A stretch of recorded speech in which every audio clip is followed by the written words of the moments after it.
Bismillahirrahmanirrahim. Assalamualaikum warahmatullahi wabarakatuh.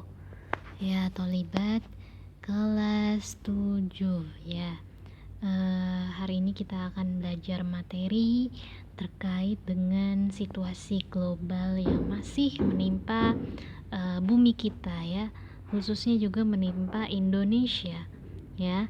Jadi terkait dengan corona COVID-19 ya, atau Antuna bisa sebut. Nah, mungkin ada sebagian yang sudah paham terkait corona itu apa, kenapa kita harus melakukan tindakan-tindakan pencegahan dan lain-lain. Namun mungkin ada juga sebagian yang belum begitu paham. Jadi nggak masalah ya, Ibu berikan pengetahuan ini lagi gitu untuk Antuna yang mungkin udah tahu gini-gini. Sembari Antuna mengulang apa yang Antuna tahu, insya Allah dengan kita pahami ini bersama-sama semakin meningkatkan kewaspadaan kita ya, karena corona belum selesai ya, kita masih dalam kondisi pandemi dan di Indonesia sudah hampir berjalan setengah tahun ya. Jadi yuk mari kita mengenal corona lebih dalam, dan ada baiknya Antuna di rumah saja. Nah, apa yang akan kita pelajari? Ya, kita akan mempelajari pengertian dari virus corona itu sendiri, terus bagaimana gejala manusia yang biasanya terinfeksi, itu ya. Terus penularan virus corona itu dari apa? Lalu bagaimana ketahanannya di benda-benda tertentu sampai kepada pencegahannya, ya.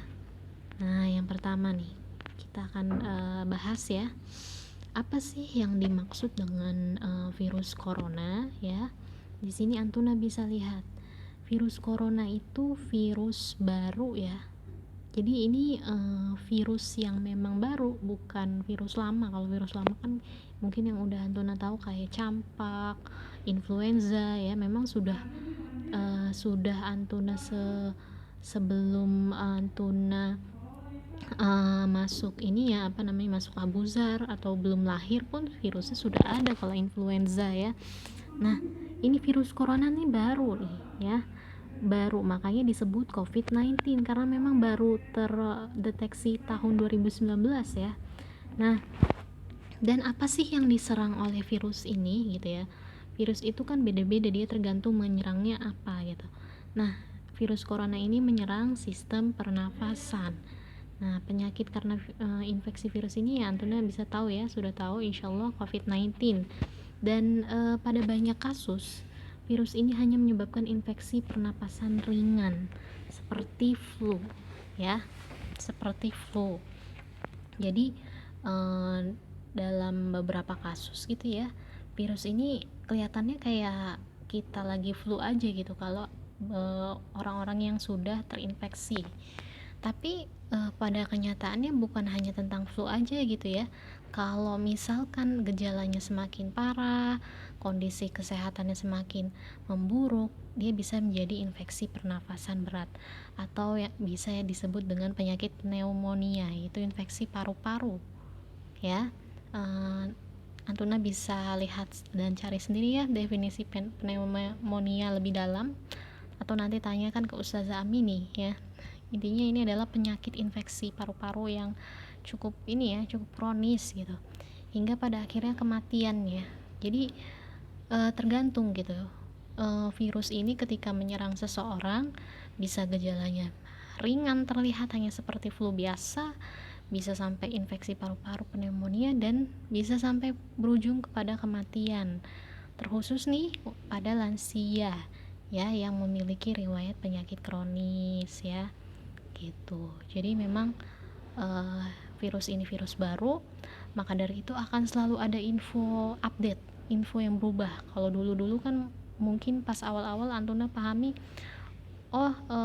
virus corona tuh gejalanya begini-begini, tapi mungkin semakin kesini Antuna semakin mendengar ada loh orang-orang yang gak punya gejala tapi dia bisa terinfeksi gitu lah ya, karena memang ini virusnya virus baru gitu. Jadi akan selalu ada berita yang update terkait dengan virus-virus ini gitu. Nah, kita akan pahami terkait dengan gejala orang-orang yang terinfeksi seperti apa. Nah, dimulai dari gejala ringan ya, yang pasti biasanya demam, batuk kering, nyeri tenggorokan, hidung tersumbat ataupun kelelahan. Ya, kalau Antuna merasa demikian ya, patut diwaspadai ya. Antuna bisa minta bisa ceritakan pada Umu atau Abu, dan bilang, Umu, Abu, Ana seperti ini, baiknya bagaimana, apakah bisa rapid test atau swab test, nggak masalah ya, supaya kita lebih waspada lagi ya. Jangan sampai kita abai dengan kondisi-kondisi tubuh kita ya. Kalau udah batuk kering, nyeri tenggorokan, hidung tersumbat ya, Ustazah Ana kelelahan terus karena tugas, nah itu beda ya. Ya beda ya. Kelelahannya ini biasa diikuti dengan gejala lain ya, bisa batuk, nyeri tenggorokan, hidung tersumbat. Nah, kalau sudah masuk gejala sedang ya, orang-orang yang mungkin sudah terinfeksi dan kondisi tubuhnya sudah agak memburuk gitu, biasanya bisa sampai sesak nafas. Jadi bukan hidung tersumbat aja, tapi sudah sesak nafas. Dan pada anak-anak tuh biasanya bisa batuk dan nafasnya cepat gitu. Kadang juga bisa disertai dengan diare, mual, muntah, sakit kepala, mulut kering, badan nyeri linu gitu ya, lalu nafsu makannya juga berkurang. Seperti itu. Ada juga gejala berat, tapi ibu cukupkan infonya sampai sini dulu ya. Yang penting Antuna pahami, oh gejala ringan dan sedangnya seperti ini. Biasanya kalau sudah gejala berat, insya Allah orang-orang sekitar, orang-orang yang lebih dewasa sudah paham gitu ya. Dan insya Allah biasanya kalau sudah gejala berat, karena sudah paham, oh ini udah gejala berat nih, langsung dibawa ke rumah sakit. Jadi yang perlu kita waspadai ini justru memang gejala ringan dan sedangnya. Tapi ketika Antuna lihat nomor 3 ya, memang penelitian saat ini menemukan gitu bahwa sebagian besar pasien ringan terkadang terlihat baik-baik aja gitu tanpa gejala. Jadi ada yang memang punya gejala ringan, demam, batuk kering, nyeri tenggorokan, hidung tersumbat dan kelelahan, tapi ada juga yang memang dia nggak ada gejalanya gitu ya.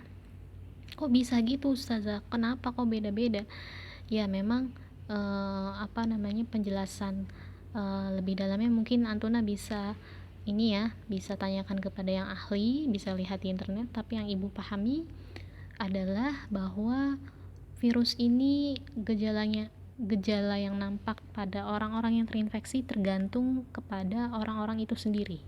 Kalau dia kondisi tubuhnya kuat, sehat gitu ya, bisa jadi memang nggak ada gejala, tapi virus itu bisa masuk gitu. Jadi jangan sepelekan, kita mentang-mentang sudah sehat nggak bisa dimasukin virus, bisa gitu ya.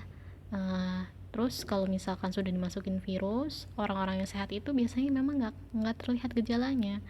Nah, kalau misalkan kondisi tubuh kita kurang fit, nah bisa jadi gejala ringannya terlihat gitu. Jadi ini virusnya memang virus berbahaya ya Nah ya, makanya kita nggak boleh abai terkait hal yang seperti ini gitu. Hal-hal penting dan masih menjadi situasi global gitu ya, pandemi, kita harus tingkatkan kewaspadaan kita. Nah, ini selanjutnya ada tentang penularan virus corona. Menyebar melalui apa sih virus corona itu? Yang pertama ya, menyebar melalui batuk atau bersin seseorang, kurang lebih bisa sampai 2 meter. Bahkan ibu kemarin pernah baca gitu ya di artikel, itu bisa sampai 3 atau 4 meter. Ya, bisa sampai 3 atau 4 meter ya. Subhanallah ya. Ya, jadi kalau Anda teman-teman atau keluarga atau orang lain, kalau antum lagi di luar batuk atau bersin, Antuna wajib menghindar ya, tapi jangan lari. Antuna ini aja tuh, eratkan masker Antuna, karena ini partikel kecil gitu ya. Kalau kita bersin itu ada partikel yang keluar kecil gitu dari air ludah kita gitu ya, dan dia terbang bersama dengan udara gitu, dan memang bisa sampai 2 meter ya, dan ada yang bilang sampai 3 atau 4 meter. Makanya ketika kita bersin itu sangat dianjurkan kita ini ya sebelumnya sudah menggunakan masker ya. Terus kalau misalkan memang ternyata sulit bersin menggunakan masker, kita hempit lengan kita, lalu kita bersin di antara lengan kita gitu ya. Nanti insya Allah kapan-kapan ibu akan peragakan ya, atau berikan info lebih jelasnya bagaimana bersin yang tata cara bersin yang benar ya, biar partikel-partikel air liur kita tidak menyebar. Nah, yang kedua, kontak dekat dengan pasien tanpa perlindungan keselamatan. Jadi nah ini sangat sangat memungkinkan sekali bagi dokter nih. Makanya kalau Antuna baca berita sudah 100 orang dokter di Indonesia yang meninggal dunia karena deket gitu, selalu kontakan dengan pasien-pasiennya. Ustazah, mereka kan pakai perlindungan, pakai baju asmat dan lain-lain. Nah itu pun tidak menjamin gitu.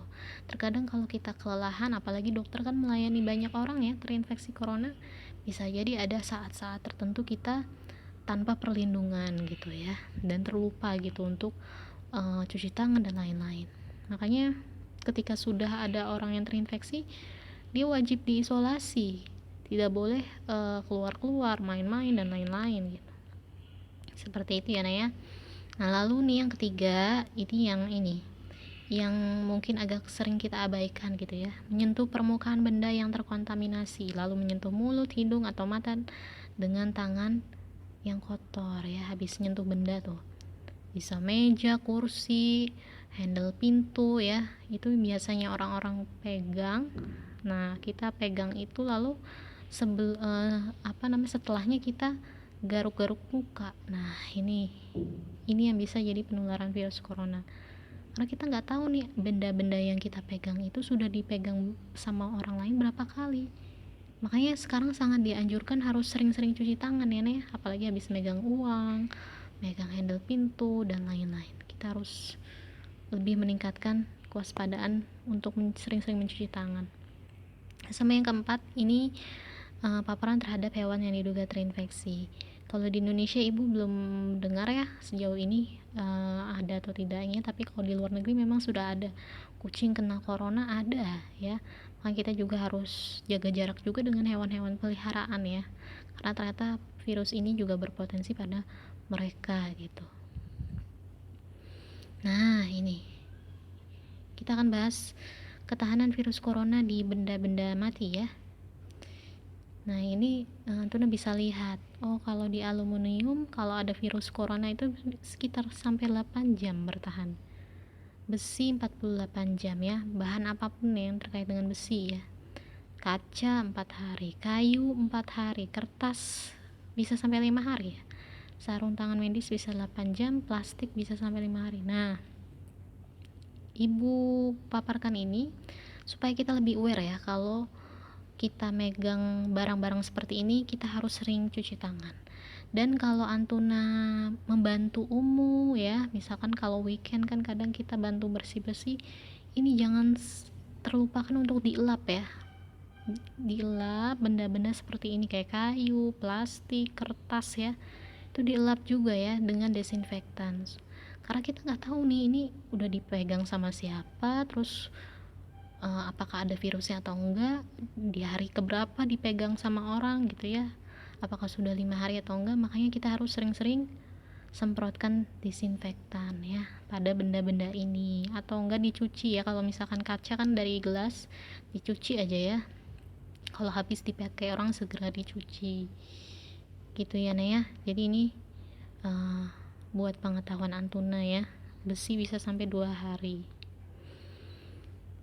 Nah, bagaimana pencegahannya ya? Pencegahannya ini ada semacam semboyan baru sekarang. Ya, kita harus 3M ya. Nah, 3M itu apa? Menggunakan masker, menjaga jarak dan mencuci tangan. Nah, ini hal-hal yang bisa kita lakukan untuk mencegah virus corona itu menyebar ya.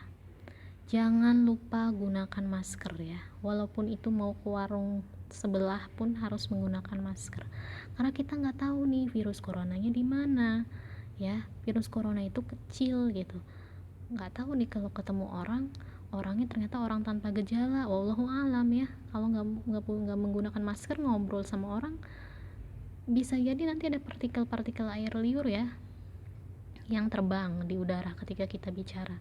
Makanya wajib menggunakan masker.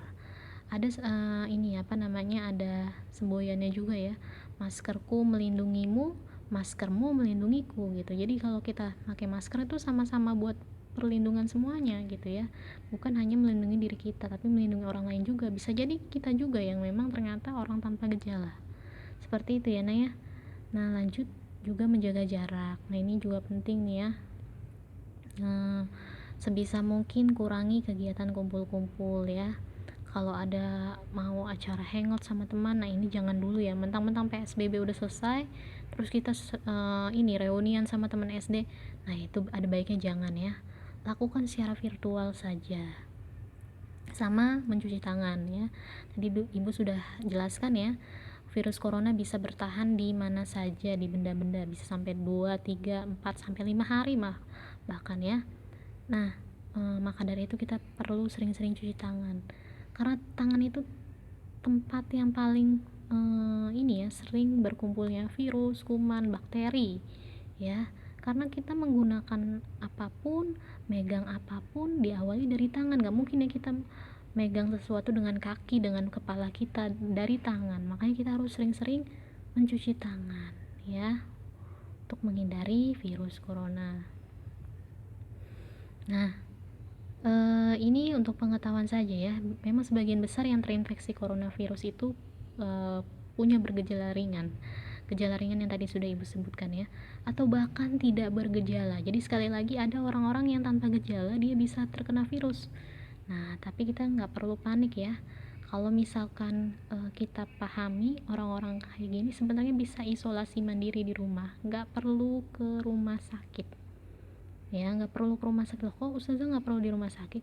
Nah ya, karena ini virus ya, sebenarnya kalau orang-orang yang sehat terinfeksi, karena dia punya kekebalan daya tahan tubuh, makanya tidak bergejala, dia bisa sembuh ya, bisa sekali tanpa obat, bisa, asalkan dia harus di rumah dan tidak jalan-jalan, tidak menyebarkan virusnya, dan dia bisa istirahat cukup, olahraga, makan makanan bergizi di rumah, insya Allah bisa sembuh ya. Jadi sebenarnya walaupun belum ditemukan vaksin, virus corona bisa sembuh. Antuna kalau lihat di berita, kesembuhan pasien corona itu di Indonesia lumayan tinggi ya gitu. Nah itu padahal vaksinnya belum ketemu, obatnya belum ketemu, karena memang ini virusnya bisa sembuh sendiri dengan daya tahan tubuh kita. Jadi yang perlu dibawa ke rumah sakit itu siapa ustazah? Pasien yang berat dan kritis ya. Nih ini ada bagannya ya, yang warna merah, yang warna oranye ya, yang kritis dan pasien berat ya, sudah pneumonia tuh tadi ya. Kalau yang ringan di rumah saja isolasi, karena kalau banyak yang ke rumah sakit semuanya, pasien ringan semuanya gitu ya, ke rumah sakitnya nggak muat gitu. Jadi kita harus pahami ini ya, kalau misalkan ada saudara atau teman yang terinfeksi ternyata dia OTG, isolasi aja di rumah. Kita pahami ini dan edukasi orang-orang terdekat kita ya Naya.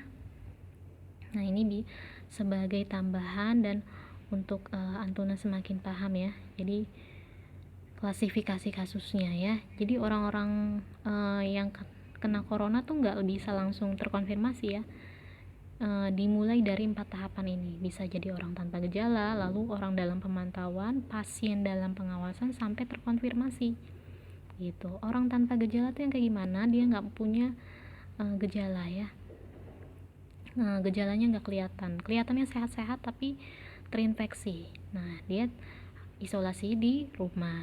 Tapi kalau orang dalam pemantauan gimana? Dia ada gejala ringan dan butuh pemeriksaan gitu ya, butuh pemeriksaan dan ini namanya sudah ODP. Nah ini tetap diisolasi di rumah. Lalu ada pasien dalam pengawasan, pasien yang memiliki gejala ringan, sedang dan berat. Nah ini sudah beda nih, gejalanya ringan, sedang, berat. Lalu dia diperiksa juga ya. ini perlu untuk dirawat di RS kalau yang sedang dan berat ya. Kalau gejalanya sedang dan berat harus di RS. Kalau ringan masih bisa isolasi di rumah. Nah, kalau sudah terkonfirmasi ya, nah ini yang sudah ada hasil pemeriksaannya gitu. Jadi kalau kita pahami ya, orang-orang yang hasil swabnya positif itu bisa jadi dia baru statusnya ODP atau PDP, belum terkonfirmasi, karena memang ini ya butuh sekitar beberapa hari untuk menunjukkan bahwa dia memang terkonfirmasi virus corona gitu ya Naya, jadi nggak bisa langsung gitu. Nah, kita yang mana Ustazah? Kita OTG, orang tanpa gejala. Kita nggak tahu nih kita sehat apa enggak gitu ya. Kecuali kalau kita sudah mendaftarkan diri memeriksa. Kalau pemeriksaan hasilnya negatif, berarti kita orang sehat. Anggap aja kita OTG ya. Nah ya, bagaimana pencegahannya? Nah, ini yang Tuna bisa baca ya, melakukan pencegahan dengan 3M. Dan jangan lupa untuk sering-sering berdoa, minta perlindungan dari keburukan berbagai penyakit ya. Bagaimana doanya? Allahumma inni as'aluka minal barosi wal jununi wal juzami wa min sayyi'il asqam. Lalu berdoa ketika keluar rumah dan rutinkan zikir pagi petang. Jadi begitu saja ya Naya, semoga informasi ini bermanfaat.